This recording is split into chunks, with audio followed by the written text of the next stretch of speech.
하나님의 은혜는 거저입니다. 은혜라고 하는 것은 어떤 대가가 없이 주어지는 것이어야지만 그게 은혜지, 대가를 마땅히 지불해야 되는 것이라면 그것은 은혜가 아닙니다. 그래서 은혜는 그것이 구원과 관련된 의미에서의 은혜든지 혹은 우리의 그 의무를 감당하게 하는 하나님 사랑의 감화로서의 은혜든지 그것이 무엇이든지 간에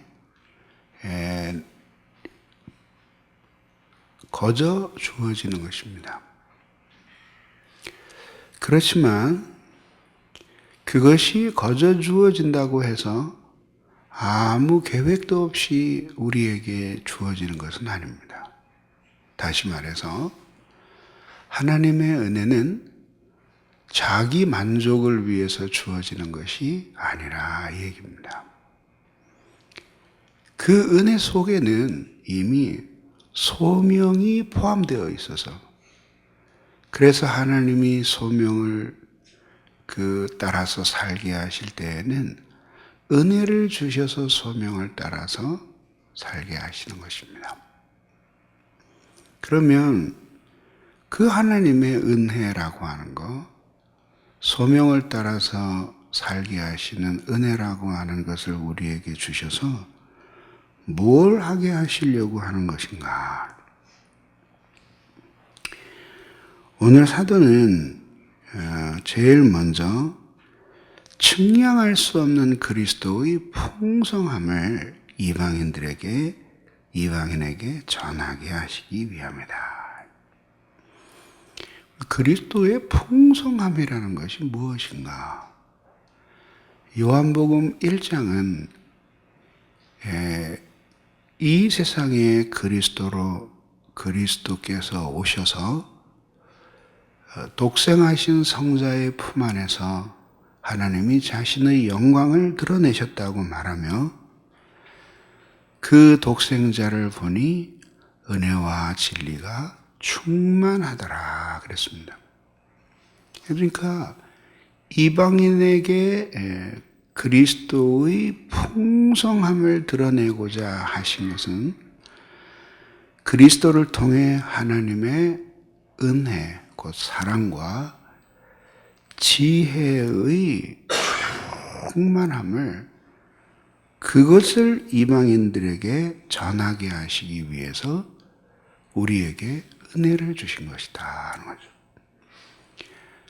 사람마다 하나님께로부터 받은 은혜는 각각 조금씩 다른 소명으로 나타납니다.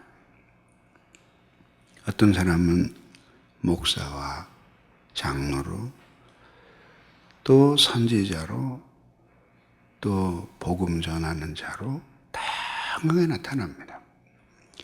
이것은 하나님이 하나의 교회를 세워가시기 위해서 다양한 직분들이 필요하셨다는 것을 보여주는 것입니다. 그래서 그 하나님이 주신 각자의 작은 부르심들이 연합을 이루어서 하나의 목적을 이루어가는 것입니다.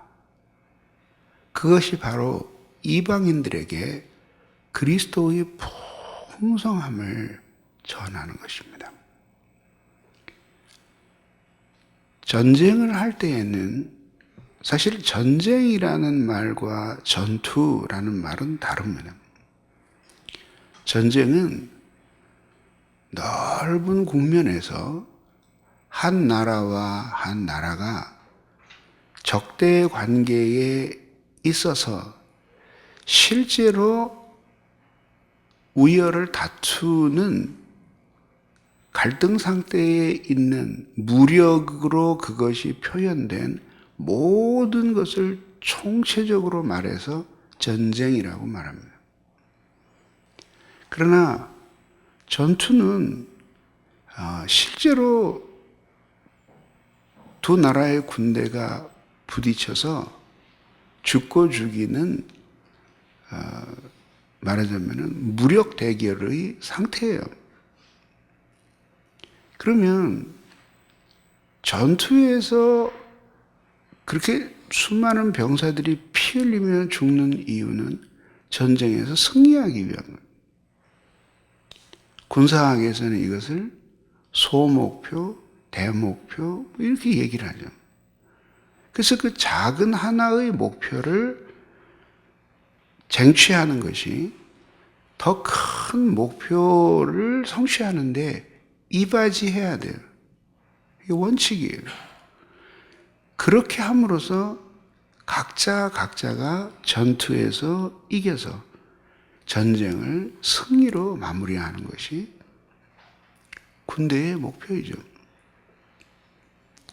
마찬가지로 우리 한 사람 한 사람이 그렇게 열심히 자신에게 맡겨진 자리에서 헌신하고 하나님을 섬김으로써 승리해서 그래서 하나님이 교회에게 주신 은혜의 소명, 이방인에게 그리스도의 풍성함을 전하는 일에 임하지 하는 거죠.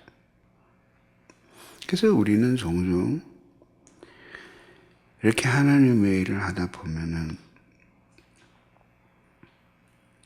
은혜가 있을 때는 좀 다른데 은혜가 식으면 이게 뭐 내가 하는 일만 왜 이렇게 힘든가? 그리고 사람들이 뭐 관심이나 가져주나 섭섭하게 느껴지기도 하고 그래요.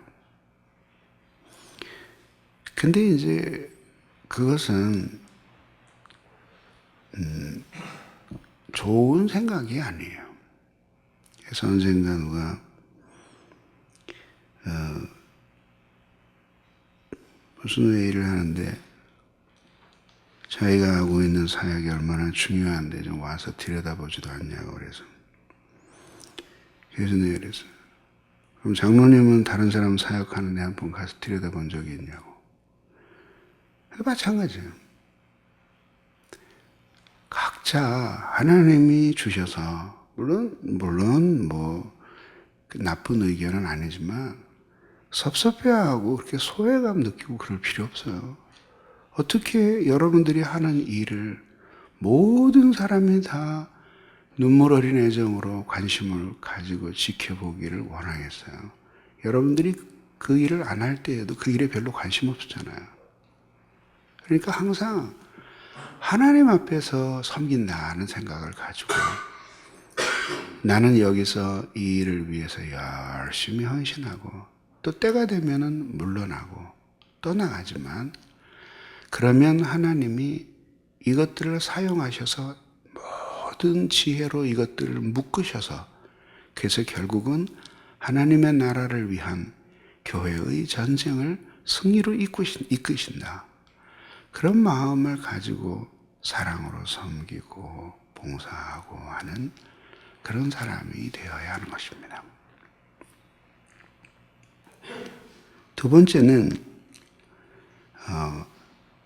하나님 속에 감추어져 있던 비밀의 경륜이 어떠한지를 드러내기 위함이다.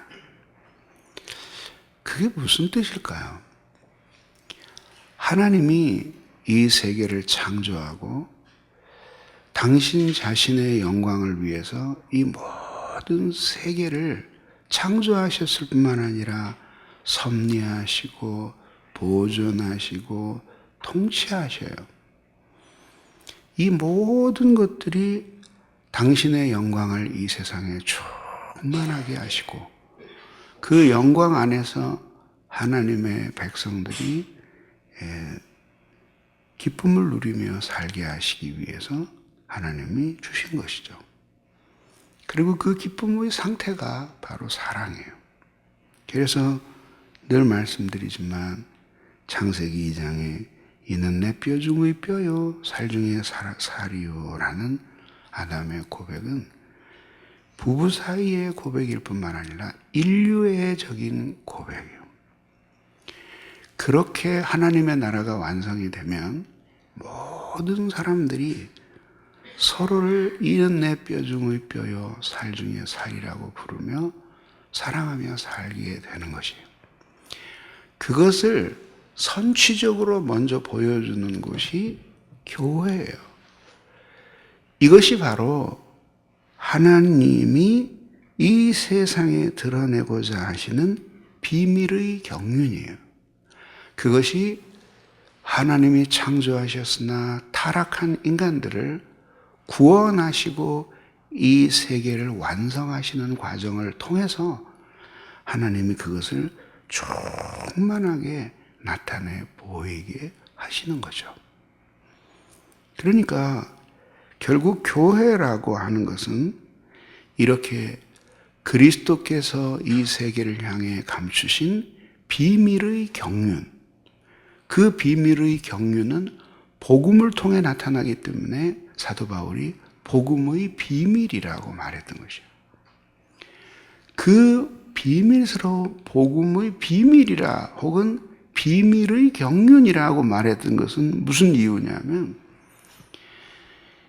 이방인들이 가지고 있는 일반적인 세계와 인생에 대한 상식으로는 파악할 수 없는 아주 놀라운 하나님의 계획이에요. 그래서 비밀이라고 불렀던 거죠. 이것을 복음을 받아들이고 성경을 아는 사람들에게는 더 이상 비밀이 아니에요. 그래서 이것을 우리들이 이 세상에 있는 사람들을 향해 담대히 선포하는 것이에요. 이것은 단순한 말의 선포가 아니라 존재의 울림이에요. 신앙의 떨림이 있을 때 존재의 울림이 있는 거야.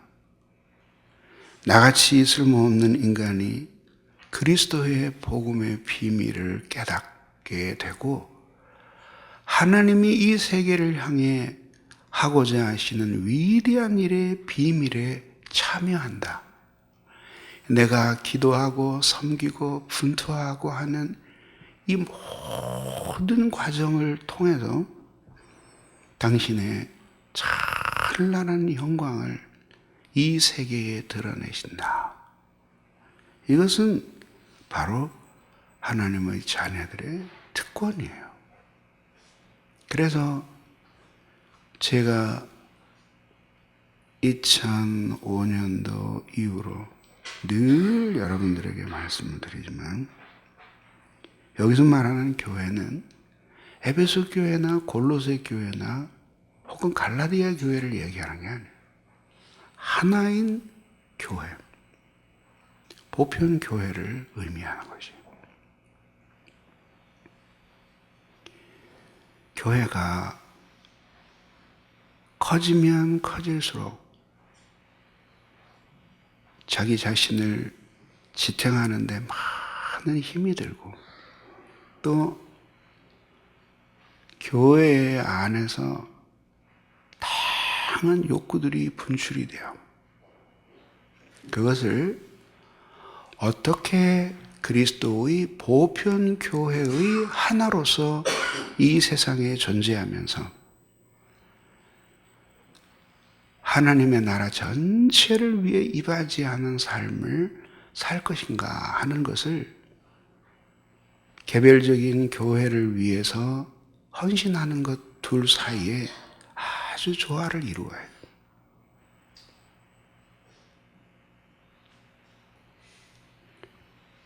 내가 죽고 나면 보편 교회에 대해서 이렇게 피저리게 가르칠 사람도 없어요.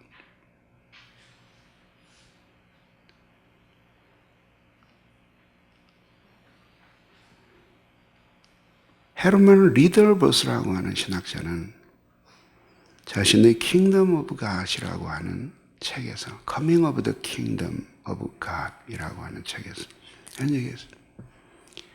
교회가 무엇인가? 그것은 미래에 이루어질 하나님의 나라를 위해서 썩어 없어지는 하나의 미랄이다. 교회의 이상은 없어지는 거예요. 그것도 어떻게? 죽어서. 한 알의 밀알이 되어서 밀알이 썩잖아요. 여러분, 쌀이나 곡식이 썩으면 거기서 국물이 질질 나와요. 그걸 먹으면서 쌀에 붙어 있는 신운이 양분을 공급받아서 싹이 트는 거예요. 그 교회의 이상은 죽는 거예요. 사라지는 거예요. 썩는 거예요. 없어지는 거예요. 그래서 자신은 사라지고 하나님의 나라가 이 세상에 이루어지는 거예요. 그 속에서 장렬하게 사라지는 것이 교회의 이상이에요.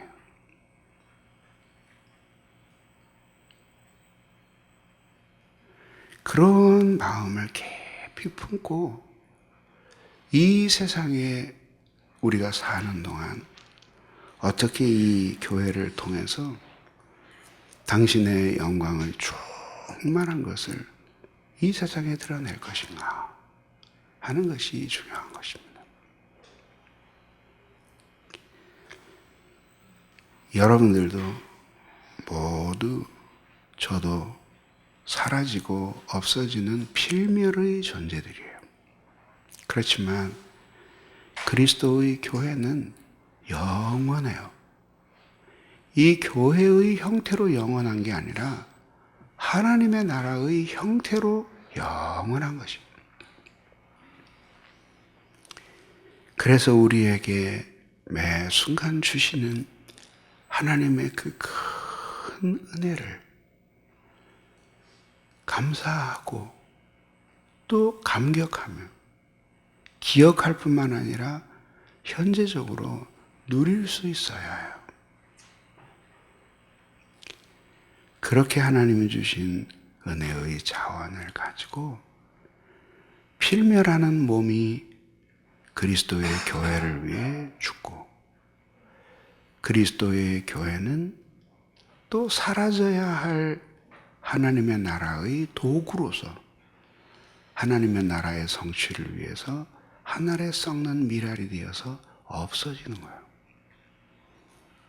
그리고 그리스도의 나라가 이 세상에 충만하게 이루어지는 그런 은혜와 즉 사랑과 진리가 가득한 나라가 성취되는 것이 그리스도의 교회의 이상이에요. 하나님의 나라에서 상급은 절대로 일한 대로 주어지는 것이 아닙니다. 사람 보기엔 모두 일하는 것 같지만 그 일하는 것이 정말 그리스도를 사랑하고 하나님의 나라를 위한 일이냐 아니면 그냥 자기 성취에 사로잡힌 일일 뿐이냐에 따라서 의미는 매우 달라지는 것입니다. 그래서 오늘 이 아침의 시간에 여러분들이 이 하나님의 말씀을 굳게 붙들고 그리스도의 풍성함을 이방인에게 전하는 교회가 되도록 여러분들의 섬김이 이 일의 보탬이 되도록 기도하는 여러분들 되시기를 바랍니다.